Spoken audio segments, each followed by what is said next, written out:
So let's deal with this bullshit. This train's never late either.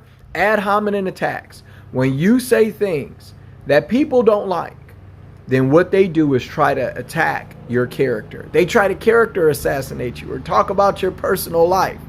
The reason why is because they don't have anything to say on the issue.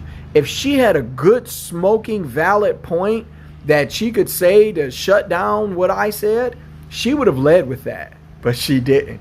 Instead, she's like, isn't he divorced, right?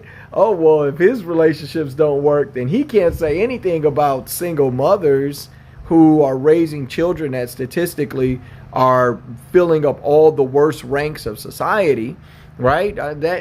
Because those two things are related. Not at all, right? They're not, right? So here's what you have. And fellas, you're going to deal with this a lot, is women, they will try to character assassinate you. And here's why.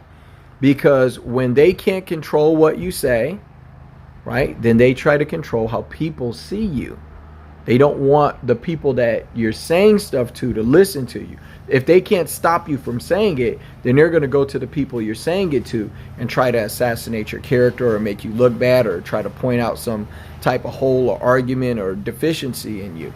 And the truth of the matter is if she had some data or information or a point to make that bared upon the issue, she would have used that instead. But she doesn't have that. All she knows is she heard something that hurt her feelings, and she's trying to figure out a way to keep it from sticking. And the easiest thing to do is to get mad at the messenger instead of deal with the message. The easiest thing to do is to try to character assassinate. The easiest thing to do is to try to control how other people see you. This is a very common thing with women, okay? And it's not ever going to change, fellas. So you just have to learn how to deal with it. You point out the bad behavior, and then you keep it pushing, right? Because these conversations we're having as a community, everybody's not going to get saved. Everybody's not going to make it. Everybody's not going to get partnered. A lot of these baby mamas who are going to become bitter baby mamas because the party's over now. The men are not, nobody's granting these women victim status for giving babies to irresponsible men. We are now looking at them as irresponsible women. They're co-conspirators now.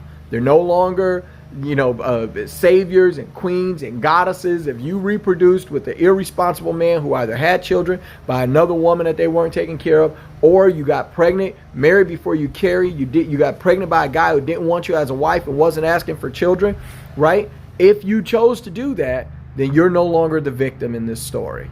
We look at the numbers and we know you're the villain.